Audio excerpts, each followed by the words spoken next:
with a servant's heart. Welcome to the podcast. Inspiration, motivation takes. Listen to the pod.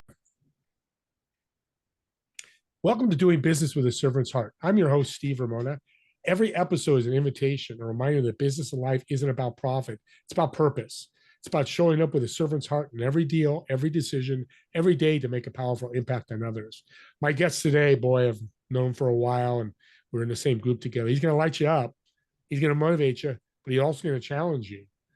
And more importantly, you're going to walk away with tools that inspire action both in your life and guess what? The lives of others. You can make an impact. So before we dive in, here's your homework today. How are you going to serve yourself and others today? It doesn't have to be a big impact. Even that small act of kindness or that courage can change the game for anybody. So lean in, let's take some notes. Let's discover how servant leadership in business can create ripple effects that last far beyond the bottom line. And a big thanks to my sponsor, Epic Impact, the storytelling system that helps your message convert and connect.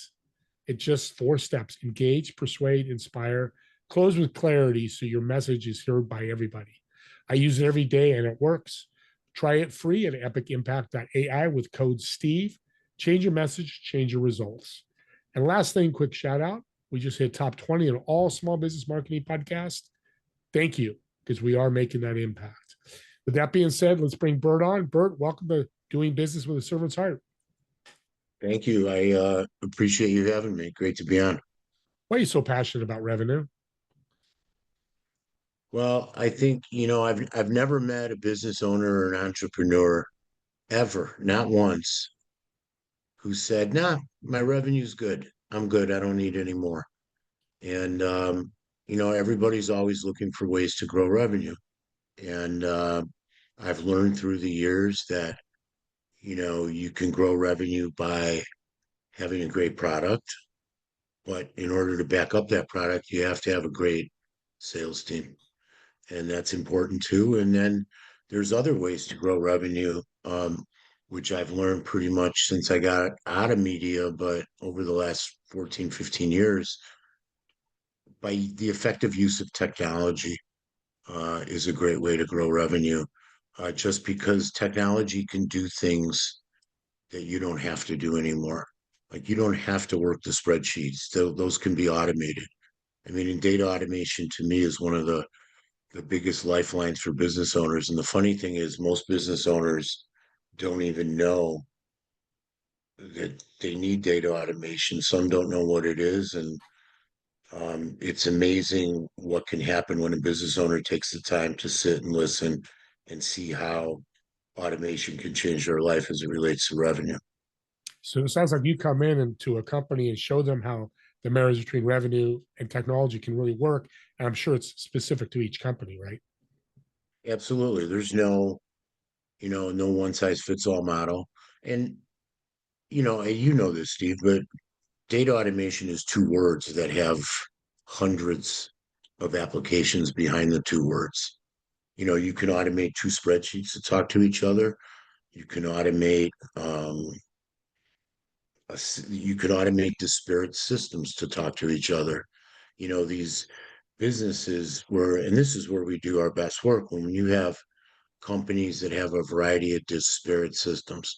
So imagine each one of these fingertips a disparate system, and you have to access each one of these fingertips to get data. So you want to find out your August data. You go here, you see it's $2 million. You write down $2 million. Then you got to go to the credit bucket. How many credits we write? 100,000. Write the 100,000 down. Now you go 2 million minus 100,000 equals 1.9 million. Obviously, I gave a really simple math example, but the point is you had to find the data, you had to extract the data, you had to calculate the data, and you had to present the data. And that takes time.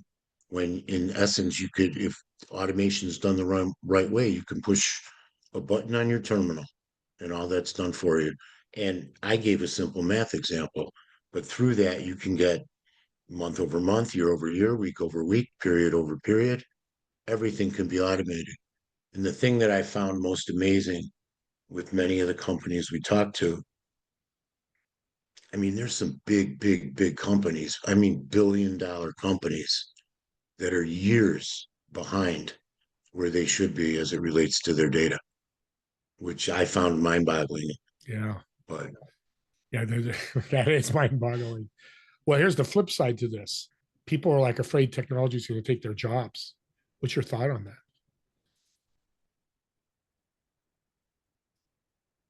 I think that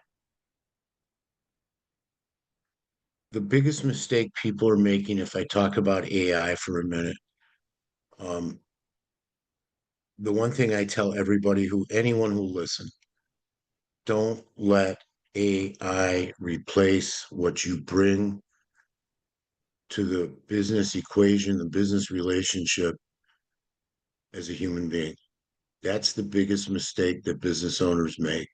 You want to use chat or perplexity to check on a fact or, to possibly get a design for a book cover. That's fine. But don't let it replace what you bring, the interpersonal side to the business, because I think that's something that's never going to change if you do it right, is what you are as a human being. And no matter who you work with, what company you work with, there's a human side to all this. And when you start letting, AI replace that, I think you're headed for trouble. Now, me personally, I find it slightly offensive when I finally figure out that a bot is speaking to me as opposed to a human being. Like you'll get an email and they look good. They look like they're coming from Steve Ramona. And then you respond to it. And if you don't respond in a way that that bot is expecting you to respond, it communicates back to you like you've never responded, and that's when you find out that you're not dealing with a human being. But I think that AI should be a tool that sharpens our thinking, not replaces it. So if you will, I'll tell you a real quick story about an automation project we did for a 14 store pet supply retailer. Um, you've all been in pet stores, you know how much product is in there. If you can only imagine how many invoices they get, and then times that by 14. So they had invoices on clipboards, on bulletin boards, in their computers, and their process was, assuming they got one digitally, they would open it, they would copy it, they would sign it. I'm saying they open it, print it, copy it, sign it, scan it, send it to the next guy. Opens, prints, copies, signs, scans, sends it to the next guy. Next guy does the same thing. They did it at least 3 times, maybe four, and then a check would get cut. So what we did is we built a dashboard and we listed all 14 of their locations on the dashboard. Then we used an AI reader to read all their invoices. The AI reader would know what location to put the invoice in. At the end of the day, you can go to the dashboard at any time and you could look you're in the San Francisco area, correct? Correct. You can look at, Fresno store, or not Fresno. What am I thinking? Berkeley. You can look at the Berkeley Berkeley. store. Yeah. You can look at the Berkeley store, and you can see it will tell you the invoice has been received. It will tell you if it's been opened. It will tell you it's been opened and approved. It will tell you it's been opened and rejected, or it will tell you it's not been opened. And that was the whole automation project. At the end of the day, we saved this company 3,000 hours in human labor. That's over a year in human labor just doing this mundane task of invoicing. Now, fortunately for them, they had a really good business owner that he knew that he probably could replace a couple of those people, but he chose not to and put them in other areas. And this is what good business owners do. They put you in other areas where you can help, you know, help their core competencies to win on other areas of the business. And that's what he did. But it was funny because in the beginning, when we started the automation, the employees were like, "No," because we had to kind of take them through the training of this. And they're like, "No, no, no, we don't need this. This is the way we've always been doing things." Okay, which is a very popular response. And after a while, they got so used to that that if we were to tell them, "Oh, the only thing you have to do is download this," well, download. I thought this does it all for us. Now they didn't want to do anything. They Hmm. were so that's how spoiled they got with the automation. But good business owners will find a way to use their people in other ways. But there are components, I think, in business where AI can replace it. Just depends on um, what business, what role. But it's a concern, but it isn't anything. When we do an automation, we don't do an automation to try and structure it so they can fire all these people, replace people. We do it as a way to make them more efficient and open up areas where they can move some of these people to become even more efficient. It's a great story because also too, the invoices go out faster, the money comes in faster. So your revenue increases faster and you've got that in the bank. I love that. Gary V, Very Vandercheck, some of you know, Sure. says of AI, he says it's just going to save time like you did there, but put those people in another place. You're going to find a different job. Your job's not taken away if you have the mindset and a good owner like that. CRO, fractional CRO is what you do. Love fractionals. Tell us what a fractional is, and its CRO is Chief Revenue Officer. What's the power of having a fractional? I think right now the value of fractionals in the marketplace, in anything, CRO, CMO, CEO, is the highest it's ever been, ever. And I think what businesses need to realize is that they really truly have the opportunity to bring on some magnificently talented people at really a bargain basement price. I mean, if let's say you have a chief revenue officer in a company that's making, I don't know, 300,000 a year, 250, 400,000, maybe even more.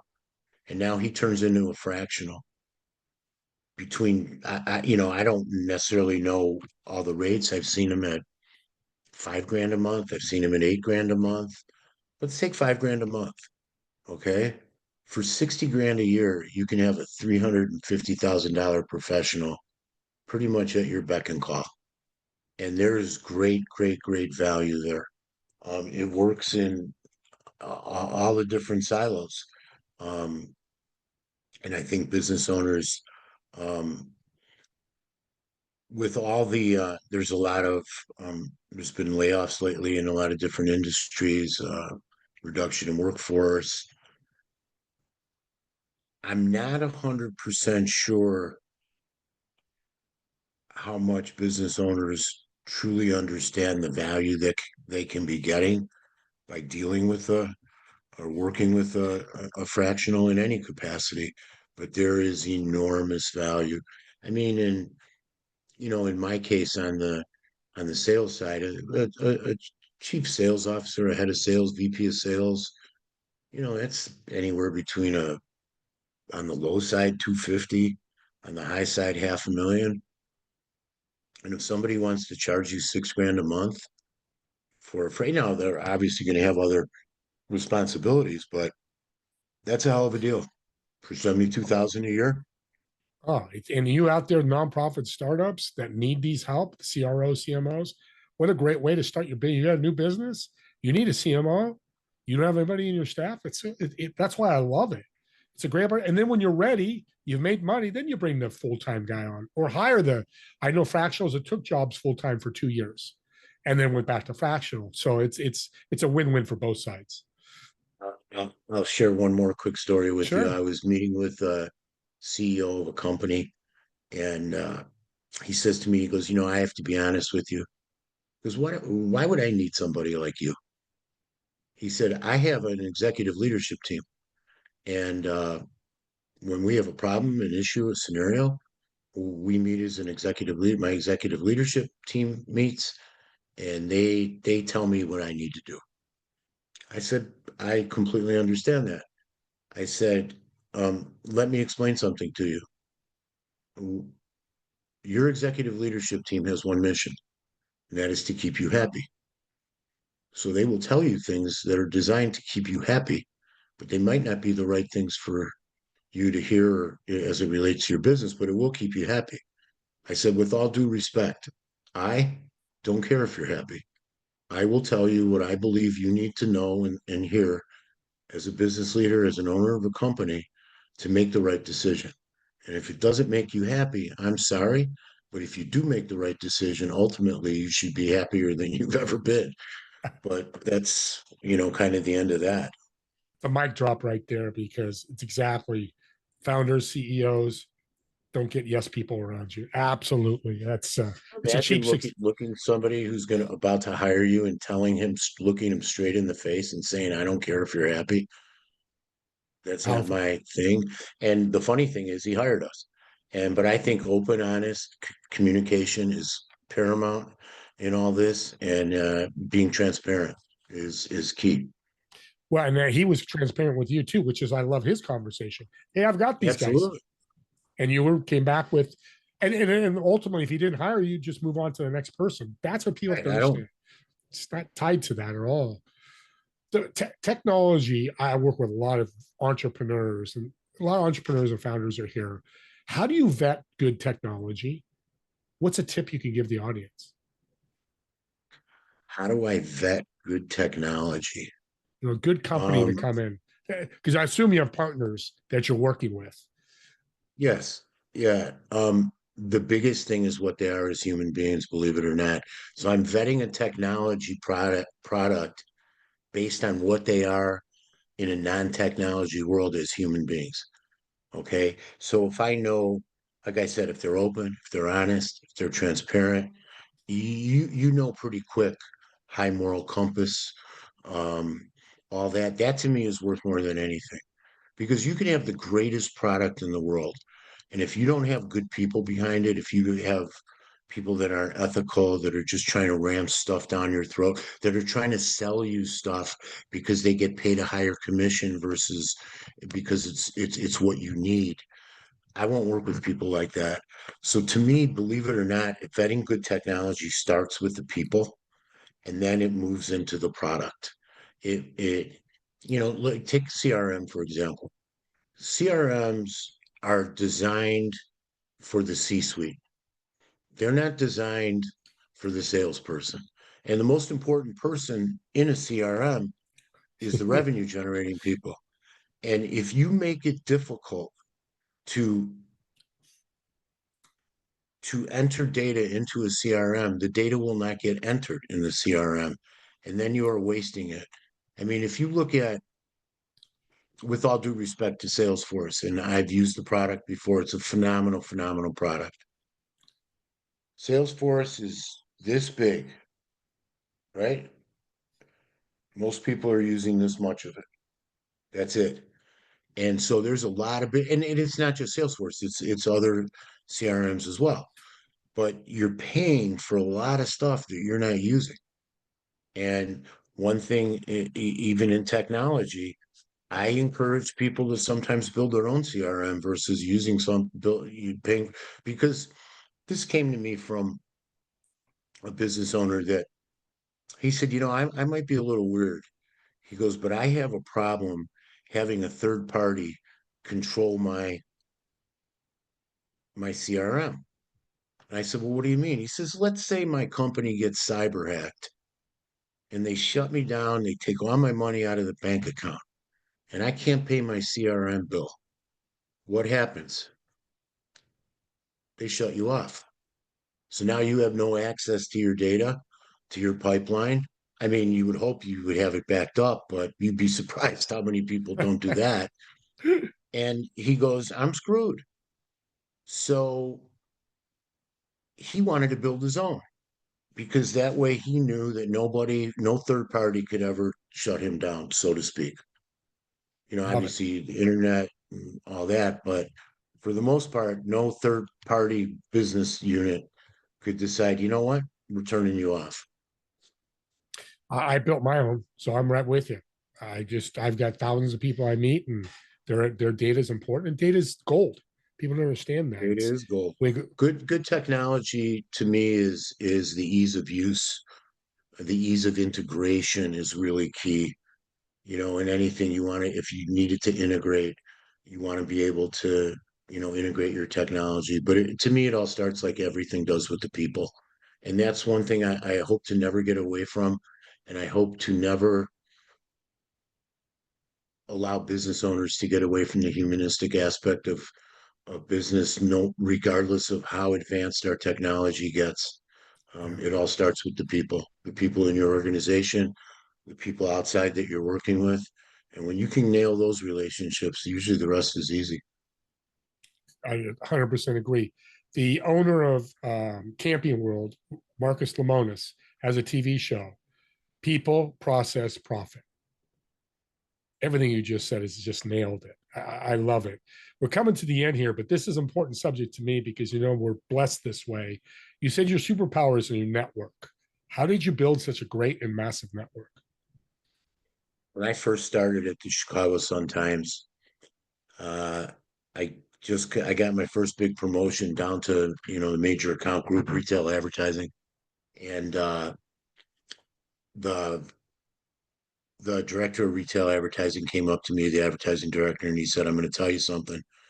He goes, "You are going to have the opportunity to really build a network, and you're going to meet a lot of people. You're going to shake a lot of hands." He says, "Treasure those handshakes, treasure those relationships, and build on them always." He goes, "Because from people you meet, and now today when you're 25 years old, you can utilize this network for as long as you live, wherever you go. But you've got to nurture the network. You can't just meet somebody and then call them 3 years later when you need something." And he told me the importance of building those relationships, and also nurturing the network and treating people well. And he was the one who really gave me the lesson of, most people, or a lot of people, they call you when they need something. You don't hear from them whenever, but when the phone rings, oh, he must need something. He must be out of work. He must need a job. And I always try and call people, I don't know, once, twice, maybe once a quarter, maybe a few times a year, just to say, "I was thinking about you. How are you? How are you doing?" I don't ask for anything.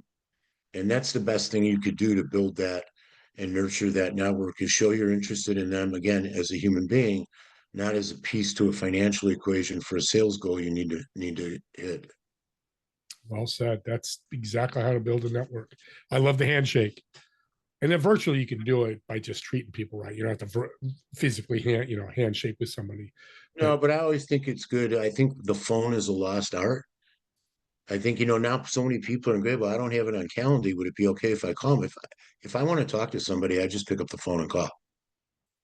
And sometimes people are, whoa, they're a little taken back because a lot of people don't do that anymore. They email. It's just easier, it's quicker, it's faster. You don't have to talk. But that's where you're subtly letting technology replace the human part of the equation that you bring to the table. But I will say this, that although I've learned so much from just having great mentors in my life, and people much smarter than me, I mean, that was a piece of advice I got when I was 25 years old, and it stuck with me today.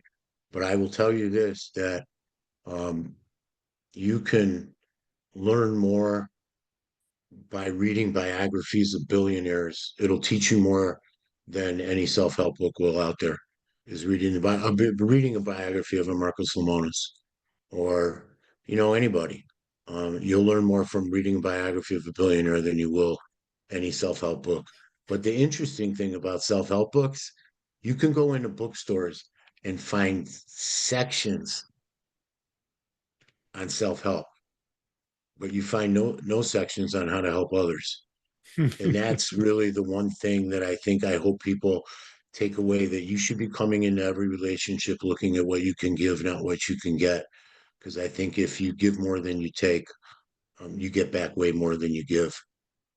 Well said. So speaking of mentors, let's do a little fun question. So I've got a table in a restaurant reserved for you, 4 seats. One, of course, you're going to sit in one of them.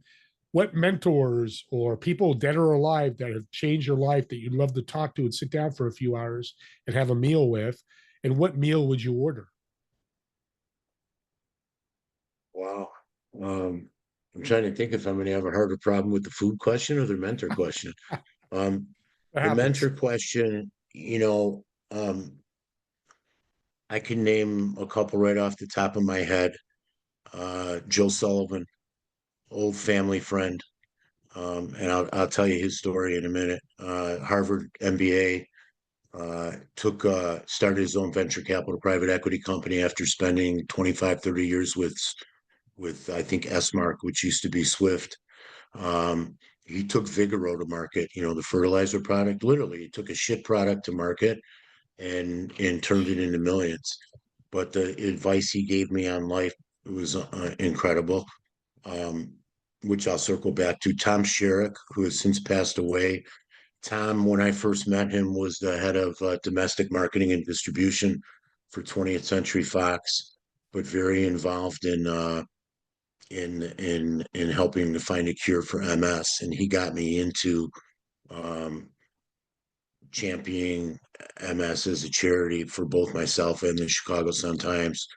But he was a guy who just he had so many great relationships. And again, if you look at the people that have these phenomenal relationships, um, it's all done by their kindness to people, and they're showing up with the mindset to give and to be like kind of servant leadership. Tom used to always say, "Give until it really feels good," because sometimes you give and you go, eh. And he also told me that sometimes charity is more about um, the re, the reject the redemption of the giver than it is the liberation of the receiver. Sometimes people are giving to charity more for them than they are the other people. And um, my third one, it's tough because there are so many. Um, one of the first bosses I had in life when I graduated from college was in radio. And I started in radio and then went to the Sun Times within the year. His name was Abe Thompson. Um, really, he showed me what it's like to navigate life with great humility. I mean, he was friendly with Oprah, Obama, um, Steve Harvey, a lot of TV personalities. He won an Emmy for the work he did on the Emmy with Wayman Tisdale, but he would never talk about it. He was never an eye guy. And he really taught me that everything you do in life is based on the way you handle situations is how you react to them. And this guy was the coolest, calmest guy, and he taught me a lot there. But Joe Sullivan was probably the most impactful. And I tell this story. I went to see Joe. He was and, our parents became friends, as you do when you're in kindergarten, first grade, right? Parents become friends, and they became lifelong friends of ours. And I went to see Joe between my sophomore, junior, senior year in college. I knew I wanted to get into media, and and he, I wanted some advice on where he thought I should look at internships. Um, and he said, I'm not sure if I should look in radio or um, TV or whatever. And he said, "Oh, I know where you should mentor, or where you can go for an internship." Um, he goes, "I would go work at a nursing home." And I said, "Nursing home? Like in their marketing department?" He said, no, anywhere they want to hire you. If they want you to give out food to the patients, you give it out. They want you to check people in. If they want you to sweep the floors. And I said, well, how do you think that'll translate to my media career? He said, it'll translate to any career you choose. I said, how's that? He goes, because when you go to the nursing home, you're going to hear you'll be the beneficiary of some really good wisdom, but you're going to hear more regret than you're going to hear wisdom. And you're going to hear things like, I regret losing touch with my friends. I regret working so hard that I took time away from my family. Um, I regret not living a life true to myself as opposed to living a life for what other people told me I should live. And, I regret not writing that book. I regret not writing that piece of music. And he just looked at me and he stuck his finger right at me and he goes, you just make sure that's never you. Make sure you're the one with no regret. He goes, that's what a nursing home will do for you. Beautiful message. And real quick, what food would you order? Oh, food? What kind of restaurant am I at? Your Italian? choice, your favorite food. Okay. Um, I love Gibson's in Chicago, one of the finest steak places around. I would go to Gibson's. I would get a big steak and cut it up so I could share it with everyone at the table. Because again, I'm trying to give, not just take here. And I would share the steak and probably order a nice salad to go along with that and a side of spinach. It's healthy. I'm sharing. I'm giving as well as receiving. He ends with a servant's heart. I know people listening want to reach out. How can they find you? Best way really, you can email me at burt@revenuemountain.com.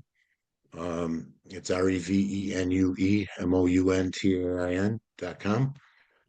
My website's revenuemountain.com. And but email's best. I respond to everybody, which a lot of people don't do.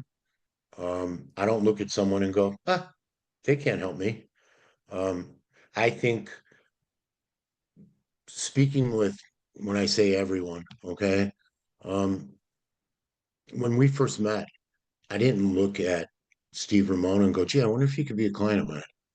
And if I determined in my narrow mind that the answer was no, I don't need to meet Steve. Or I can meet him, but not that important. I'll get to him when I get to him. I meet everyone. Why? Because I think that when you can take the time to learn and understand each other's journeys, that's where the beauty happens in connecting, when you learn about each other's journey. Not what do you do, how do you do it, do you have a need for my services, but the journey is where the magic starts in connecting. And that's why I'm so open to meeting with people, and again, trying to help people if I can. Burt, thank you so much. And thank you for being a great guest. And audience, me and Burt want to thank all of you for watching or listening to this podcast. And we'll see you all in the next episode of Doing Business with a Servant's Heart. Have a great day, everyone.